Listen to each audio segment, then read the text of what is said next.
예배당 안에서는 할렐루야, 아멘 또 이렇게 웃는 얼굴로 외치는데 저희들이 살아온 2018년도 대한민국의 모습을 보면은 그런 것 같지는 않은 것 같습니다.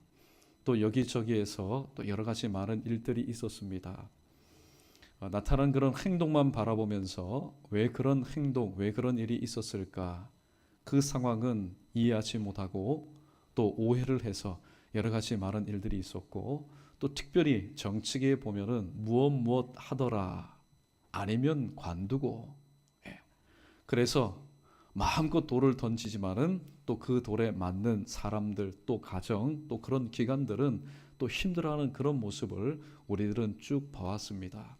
그런데 그것이 우리 교회, 우리의 가정을 제외한 세상의 이야기가 아니라 때로는 우리 교회의 이야기일 수도 있고 우리 가정의 이야기일 수도 있다는 사실입니다. 오늘 우리 모두는 오늘 한 시간만큼이라도 우리 과거에 우리 모두도 마찬가지입니다. 마음에 들지 않으면 저 사람 왜 저러나, 왜 그렇게 행동하나, 왜 그럴 수밖에 없었나, 우리는 나 자신은 싹 빼놓고 그렇게 이야기하면서 때로는 평가하기도 하였고 비판하기도 하였고 손가락질하기도 하였습니다. 그런데 가만히 생각해 보면은 이 모든 것이 다 도토리 키재기입니다. 왜냐하면 주님께서 말씀하신 것처럼 질그릇과 질그릇 사이에서 일어나는 모든 문제들은 토기장에게 가지고 가서 나 이런 문제가 있습니다, 토기장이 손에 의해서 이 모든 것이 회복되어져야 되는데 오늘 질그릇이 질그릇을 나무랍니다. 뭐 묻은 개가 뭐 묻은 개를 나무라는 것처럼 그러한 삶을 살았던 우리, 그러나 다 내려놓고 오늘 하루만큼은 하나님께서 그러한 삶을 살았던 나를 어떻게 평가하실까?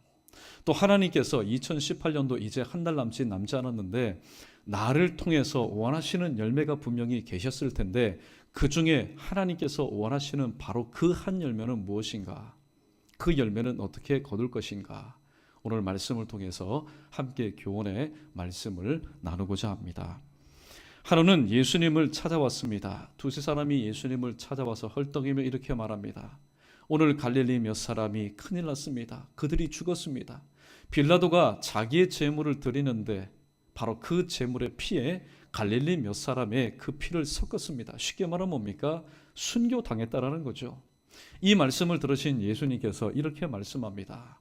너희들아, 그 갈릴리 몇 사람이 죽은 것은 바로 그 갈릴리 사람들보다 더 죄를 지었기 때문에 죽은 것이 아니다.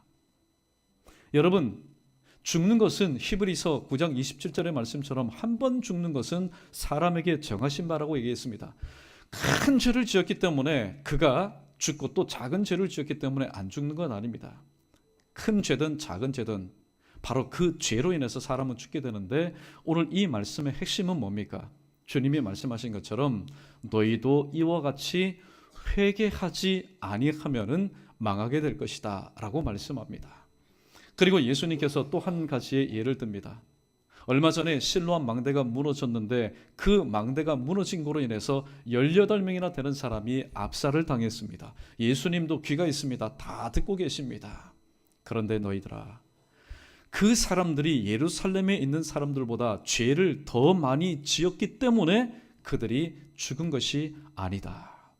이와 같이 너희도 회개하지 아니하면은 바로 이와 같이 망하게 될 것이다. 오늘 주님은 말씀하고 있습니다. 그런데 도무지 주님께서 하시는 말씀이 이해가 되지 않았던 제자와 무리들에게 오늘 6절과 9절에 기록된 이 비유의 말씀을 통해서 오늘 여전히 깨닫지 못하였던 그 제자들과 무리의 마음을 오늘도 주님께서는 가르치고 계십니다. 오늘 본문 말씀 6절에 보면은 예수님께서 이런 비유를 베풀고 계십니다. 한 사람이 있었다. 그 사람이 포도원에 무화과나무를 심었다.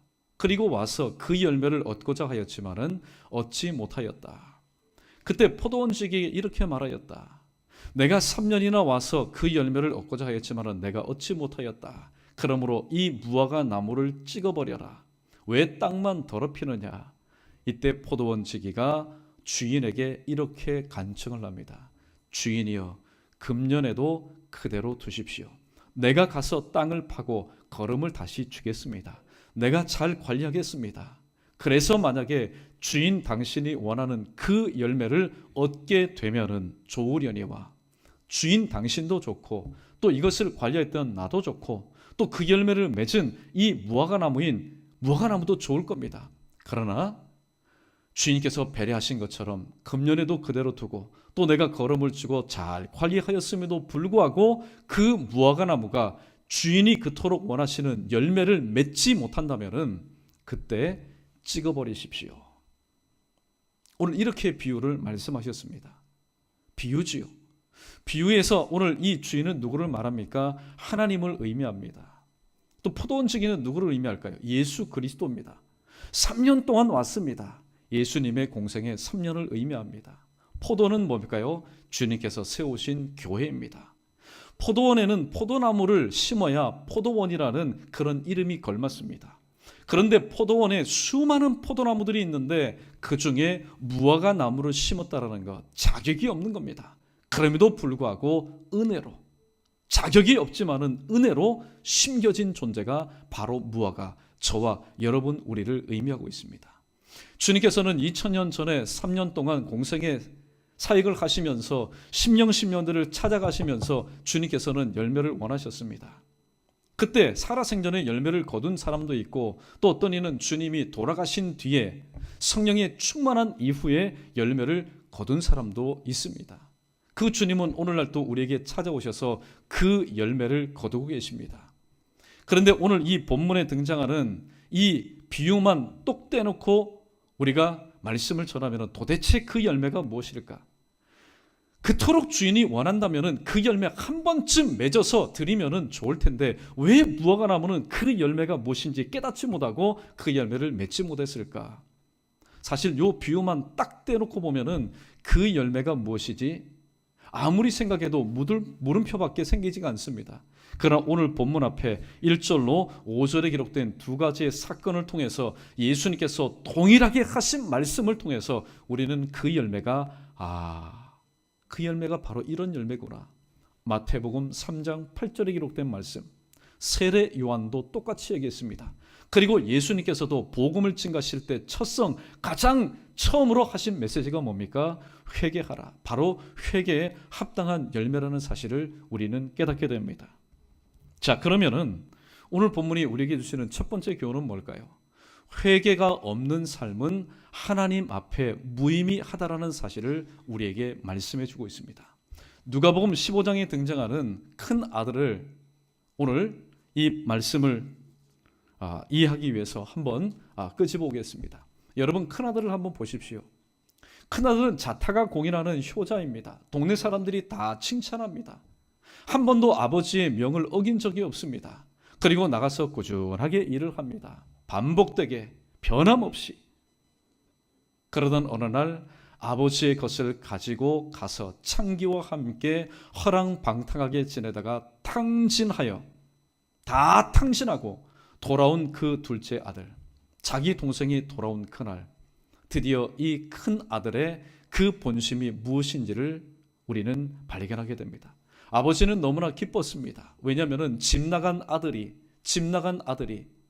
금이 환영한 것이 아니라 비록 몸은 만신창이가 되었지만은 아버지에게로 돌아왔다는 것이 무엇을 증언합니까? 그가 아버지와의 관계가 다시 한번 회복되었음을 의미하고 있습니다. 얼마나 기뻤는지 모릅니다. 그래서 살진 송아지를 잡아라.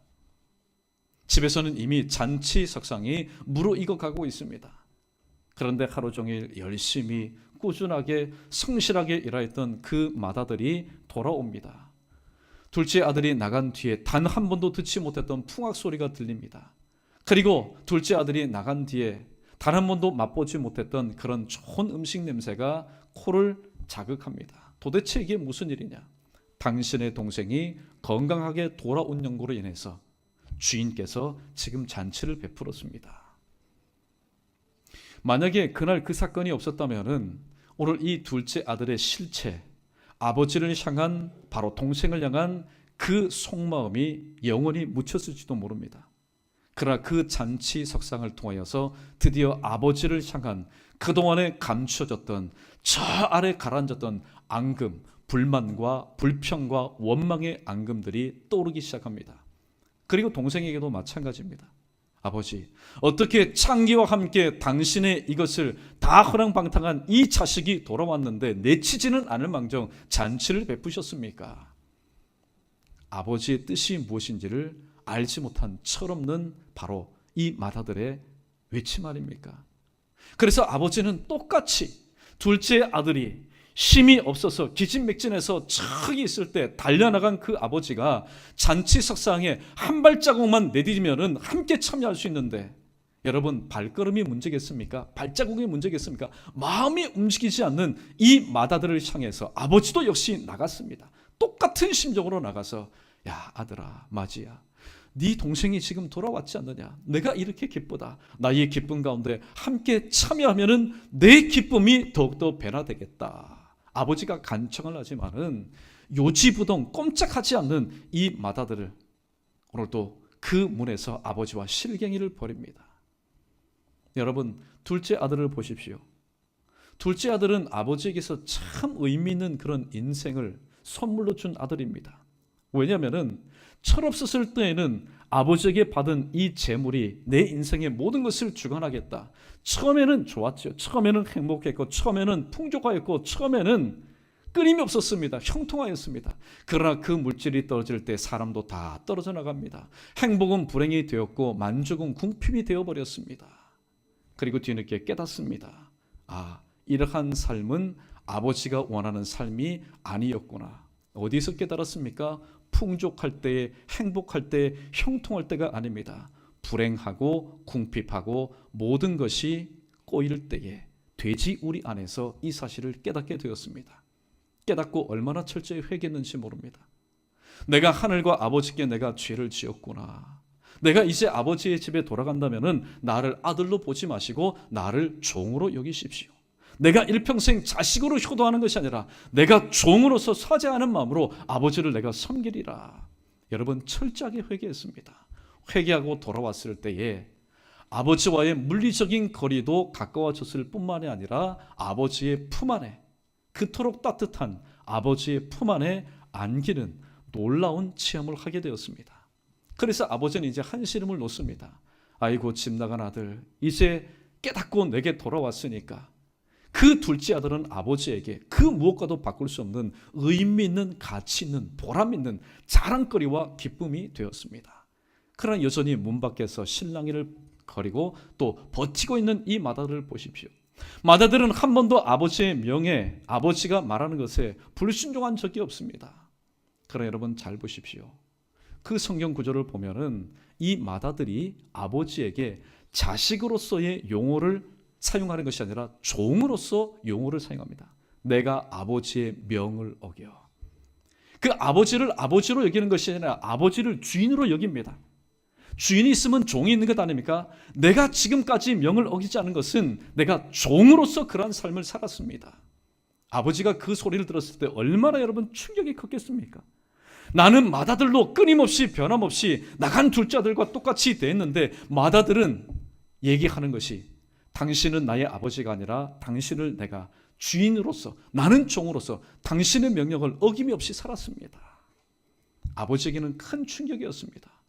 그래서 그를 품으려고 했지만은 여전히 이 맏아들은 성경에 보니까 회개하였다라는 이야기가 없습니다. 만약에 이랬으면 얼마나 좋을까요? 아버지, 제가 지금까지 아버지가 이렇게 기뻐하시는 모습을 제가 본 적이 없습니다. 그런데 아버지의 것을 가지고 탕진하였다가 돌아온 이 둘째 아들로 인해서 이렇게 기뻐하니 사실 저는 기뻐할 수가 없습니다. 그러나 아버지의 기쁨이 곧 나의 기쁨이 된다면 저도 아버지의 그 기쁨 가운데 함께 동참하겠습니다. 그러면 아버지는 나갔다가 돌아온 자식도 얻게 되고 지금까지 있었지만은 여전히 마음 밖에 있었던 이 큰아들도 얻게 되는 그런 놀라운 은혜를 체험할 수가 있었을 것인데 여전히 그 맏아들은 아버지와 물리적인 거리 한 번도 떨어진 적이 없습니다. 그럼에도 불구하고 여전히 아버지의 마음 그 안에 있는 것이 아니라 마음 밖에서 서성이고 있는 그 아들을 바라볼 때에 오늘 이 맏아들은 회개함이 없는 삶을 통해서 아버지에게 있어서는 여전히 무의미한 존재였다는 사실입니다. 저와 여러분, 우리의 모습은 어떻습니까? 오늘도 우리는 가정을 꾸리면서 아버지로서, 남편으로서, 때로는 아내로서, 때로는 부모로서, 때로는 공동체의 일원으로서 나름대로 열심히 일하면서 우리는 살아갑니다. 그래서 우리는 보람되다, 우리는 가치 있다, 우리는 행복하다, 우리는 기쁘다, 우리는 그렇게 평가하면서 살아갑니다. 그러나 그러한 우리의 모습을 보시는 하나님께서 보실 때에 하나님께서 원하시는 그 열매를 맺지 못해서 네가 그렇게 자랑하고 보람되고 가치 있는 삶, 내가 볼 때에는, 절대 평가자인 주님께서 보실 때는 무의미하다라고 만약에 낙인을 찍으신다면은, 여러분, 우리가 영원히 우리의 삶에 대해서 기뻐하고 또 보람있다 그렇게 말할 수 있을까요? 아닙니다. 하나님께서 아니라고 하실 때에 아무리 이 지구촌에 60억, 70억의 사람들이 가표를 던져서 맞다 해도 하나님이 아니라고 하면은 그거는 아닌 겁니다. 마찬가지로 오늘 본문에 등장하는 무화과 나무로 비유된 우리의 모습도 마찬가지라는 겁니다. 그래서 오늘 첫 번째 교훈이 뭡니까? 회개가 없는 삶은 하나님 앞에서 무의미하다. 그러면 하나님 앞에서 의미 있는 삶을 살기 위해서는 오늘 또 그 주인이 그토록 찾기를 원했던 그 열매, 바로 회개의 열매를 우리는 맺어야 되는데, 여러분, 회개라고 하니까 괜히 마음 가운데 부담이 되지요. 회개라는 것 어렵지 않습니다. 회개가 뭡니까? 하나님께서 우리에게 그렇게 말씀하셨는데 그렇게 말씀하신 하나님 아버지의 뜻이 무엇인지 깨닫지 못하여서 불순종하였던 나의 언행심사, 모든 언행심사, 그것을 다시 한번 고쳐서 깨닫고 하나님의 뜻대로 살겠다라고 전인격적으로 나아가는 것, 이게 바로 회개입니다.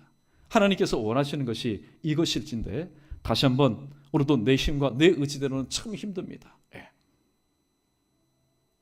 만약에 무엇인가를 행하라, 수고하고 땀 흘리라고 하겠지만은 회개하라는 것, 그러나 내 생각을 가지고는 오늘 또 회개 깊이까지 들어갈 수가 없습니다.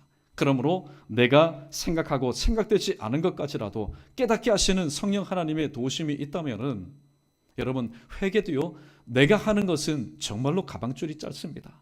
몇 줄 쓰다 보면은 내가 도대체 무엇을 회개해야 되느냐, 나는 의인인데, 나는 의로운데, 오히려 회개에 그 제목을 쓰다가 화가 날 때도 있습니다.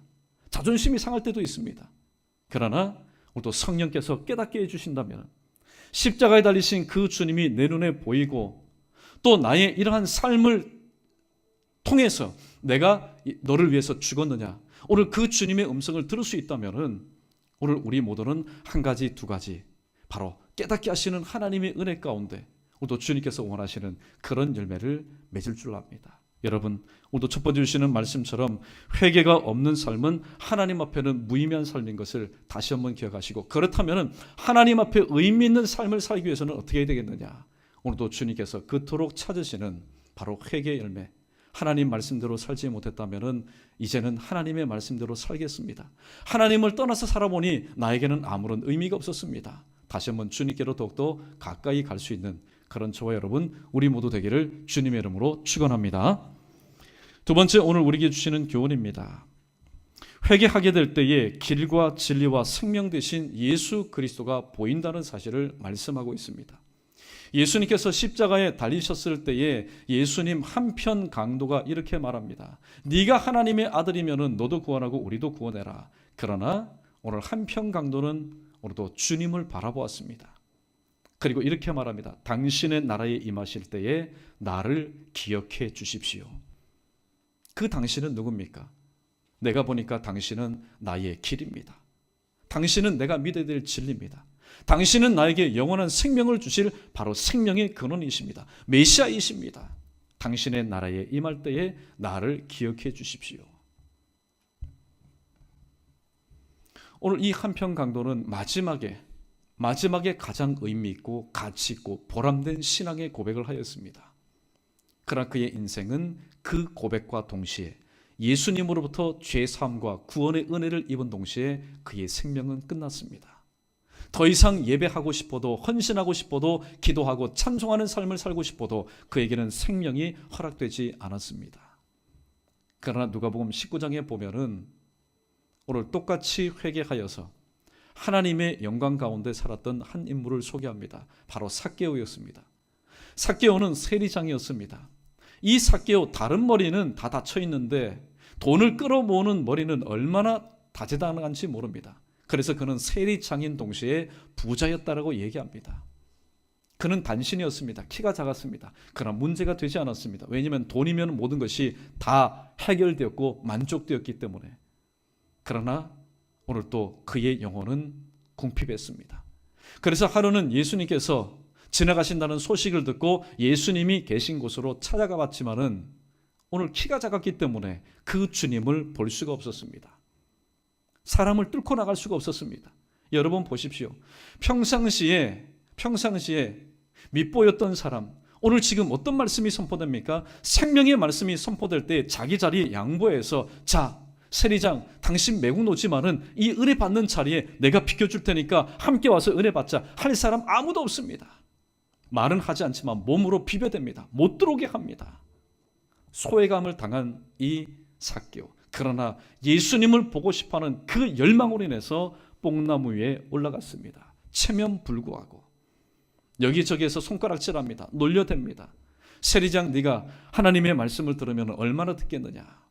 그러나 예수님 눈에 비쳤습니다. 예수님이 말씀합니다. 삭개오야, 내려와라. 내가 오늘 너의 집에 유하겠다.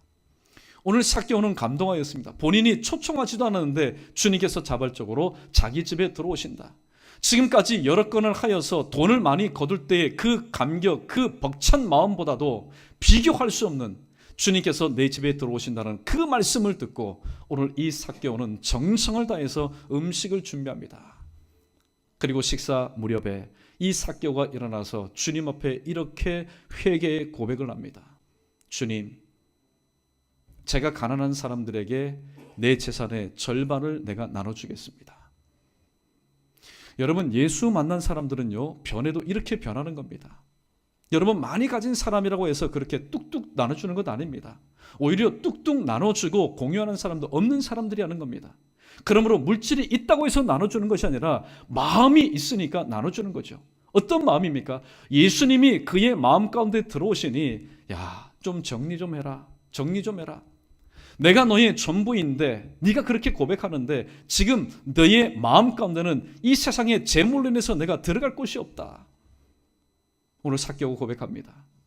가난한 사람들에게 절반을 내가 주겠습니다.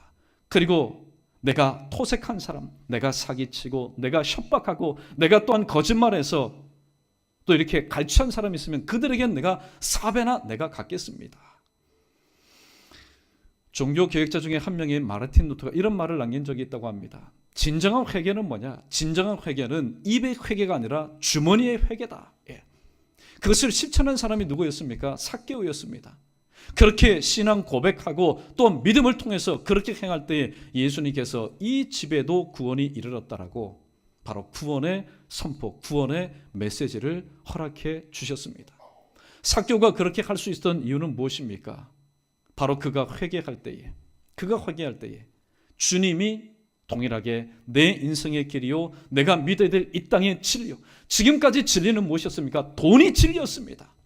돈이면 무엇인지 다 되었기 때문에.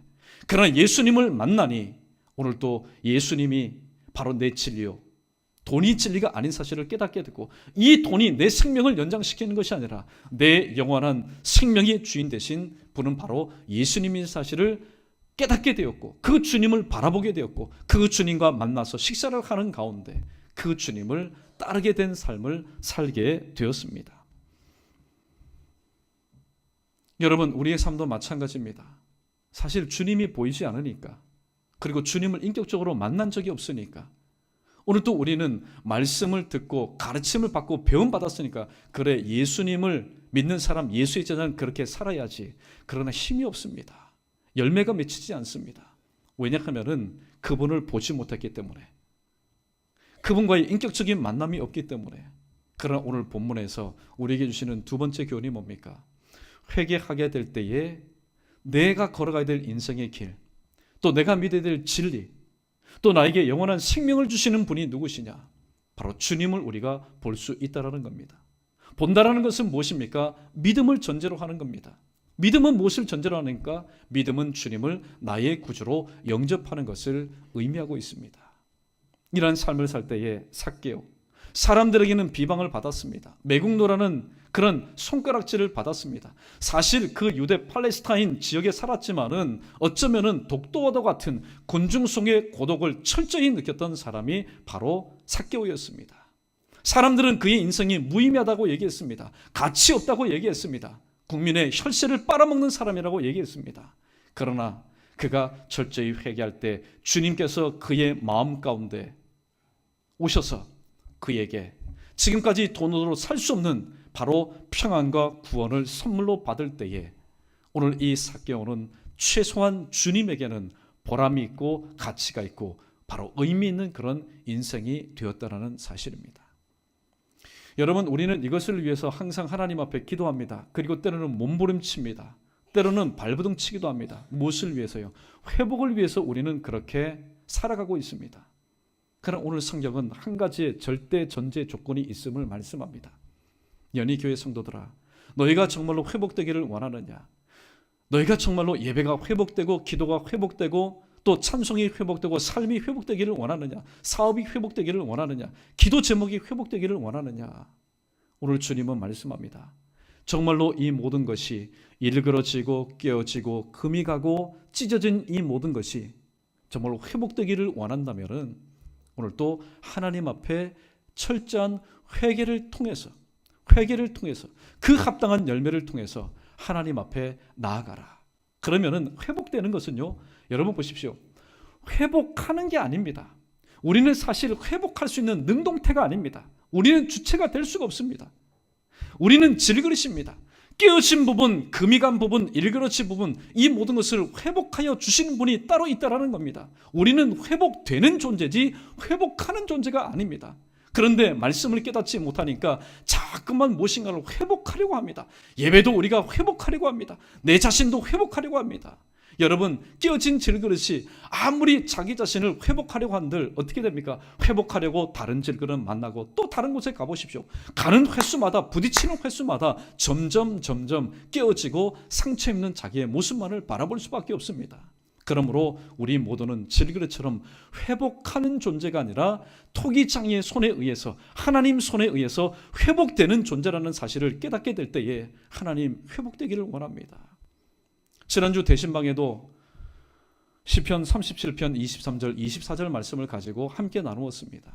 여러분, 인생길을 걸어가면서 상처 입지 않고 시험 들지 않는 사람 누가 있겠습니까?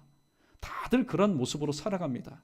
그럼에도 불구하고 우리는 그것을 문제로 보지 않고 기도 제목 삼는 믿음이 있기 때문에 힘들고 어렵지만은 하나님께서 언젠가는 나의 이 기도의 제목을 변하여 응답하여 주실 것이라는 소망이 있기 때문에 여전히 우리는 힘들고 무겁고 어려운 가운데서라도 우리는 그 소망의 한 줄기의 빗줄기를 바라보면서 오늘 또 살아가고 있지 않습니까? 오늘 구역 식구들에게 이렇게 말했습니다. 여러분, 기도 응답받기를 위해서 먼저 기도하지 마십시오. 기도 응답받으면 무엇합니까? 내 심령이 여전히 상해 있고 내 심령이 여전히 상처를 입고 회복되지 않는다면은 그릇은 여전히 더럽고 그릇은 여전히 일그러져 있고 그릇은 여전히 깨어져 있고 또 쭈글쭈글한데 금이가 있는데 응답받으면 무엇합니까? 그 그릇에 음식을 담으면 무엇합니까? 아무런 소용없습니다. 그래서 구역 식구들에게 이렇게 말했습니다. 오늘도 귀한 기도의 제목을 가지고 있는 구역 식구 여러분, 여종들이여, 하나님 내 자신을 먼저 불쌍히 여겨달라고, 내 자신을 먼저 회복시켜달라고. 그런데요, 여러분, 하나님은 회복의 은총을 분명히 베풀어 줍니다. 그런데 어떤 사람들에게요? 하나님, 저는 하나님 없이는 아무것도 할 수 없습니다. 하나님의 뜻대로 살지 못했던 저의 연약함과 저의 지성과 저의 무능함과 무지함을 주님 앞에 회개합니다. 철저히 회개한 그런 심령들, 그 마음의 소원을 하나님께서 모르실까요? 마태복음에 보니까 무엇을 먹을까, 무엇을 입을까, 무엇을 마실까, 오늘 이 인생들이 신불신간에 모두들 가지고 있는 문제 아닙니까? 우리는 기도 제목 삼고 있지만은 이 모든 것을 나만 알고 계시는 것이 아니라 이미 우리에게 있어야 될 줄을 하나님께서 아신다, 그렇게 말씀하고 있습니다. 우리는 기도의 응답을 받기 위해서 우리는 때로는 밤잠을 설쳐가면서, 때로는 하나님 앞에 금식하면서, 하나님 앞에 때로는 서원하면서 기다립니다. 지금까지 여러분 수십 년 동안 기다렸을 겁니다. 그런데 그것은 내 관점에서만 그럽니다. 준비되지 않고 하나님께서 원하시는 그 열매를 맺지 않고 자꾸만 회복만 시켜달라고 말합니다. 자꾸만 변화만 시켜달라고 얘기합니다. 그때 하나님은요 얼마나 속하게 또 기다리실까요? 다 준비되어 있다. 네가 지금 원하는 것이 무엇인지 내 손에 다 준비되어 있다. 그런데 네가 왜 내가 원하는 그 열매를 맺지 못하느냐? 여러분, 회복이라는 이 그릇이 깨끗하게 회복되기 위해서는요 단 것 없습니다. 바로 하나님께서 기뻐하시는 바로 철저한 회개를 통해서 우리의 회복의 그 바로 모습들이 온전해지기 때문입니다. 말씀을 정리하도록 하겠습니다. 사실 연말이 되게 되면은 이 문제를 우리가 반드시 짚고 넘어가야 됩니다. 왜냐하면은 회복이라는 기도 제목을 가지고 또 2019년도 넘어가게 되면은 2019년도에 이루어질지 2030년도에 이루어질지 우리는 모릅니다. 그러나 철저한 회개라는 이 과제, 이 열매를 우리가 맺고 2019년도로 넘어간다면은 물론 시기의 앞과 또 시기의 뒤는 있을 겁니다. 시기상의 문제는 있을 수 있지만은 철저한 회개를 통해서 하나님께서 원하시는 그런 모습, 그런 열매를 맺는다면은 그러한 심령과 그러한 가정과 그러한 기도 제목 가운데 하나님께서는 온전한 회복의 놀라운 역사를 이루어 주실 줄로 믿습니다.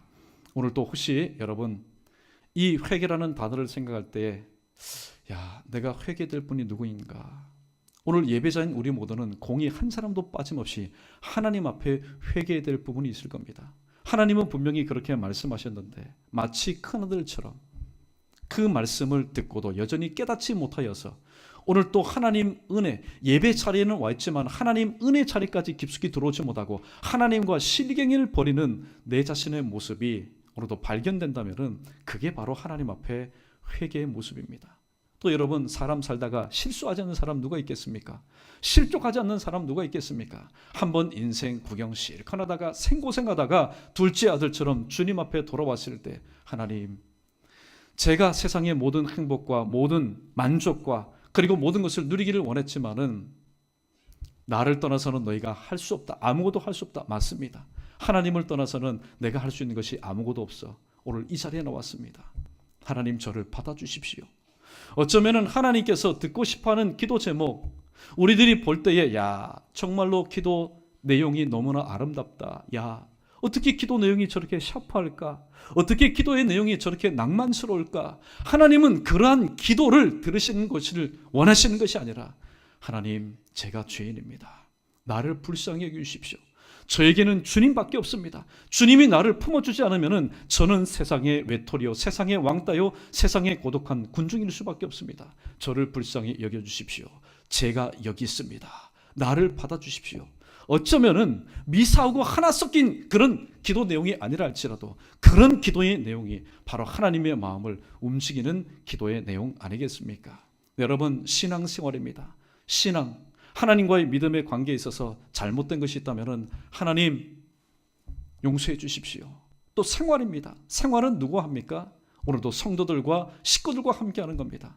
하나님께서 깨닫게 해주실 때, 생각나게 해주실 때 사람에게도, 아내에게도, 남편에게도, 성도에게도, 목사에게도, 성도 상호간에도 또 우리가 잘못된 것이 있다면 내가 이러한 잘못이 있습니다. 나를 용서해 주십시오. 그래서 오늘 또 철저한 회개와 용서받음을 통해서 회복된다면 여러분, 환경이 문제겠습니까? 물질이 문제겠습니까? 어떤 건물이 문제겠습니까? 마음의 문제라는 것을 다시 한번 기억하시고 오늘도 그 심령이 회복되어서 하나님 허락하신 2019년도를 넘어갈 때 찜찜하게 또 2019년도를 넘어가는 마시아는 저와 여러분 되지 마시고 오늘 본문에 등장하는 이 한 무화과, 그 무화과 나무는 바로 저와 여러분 우리 모두입니다. 오늘도 주님께서는 우리에게 기회를 주셨습니다. 주인이여, 금년에도 그대로 두십시오. 하나님께서 우리에게 기회를 주셨습니다. 여러분, 기회는 언제 있는 겁니까? 기회는 숨 쉬는 동안 유효한 겁니다. 움직이는 동안 유효한 겁니다.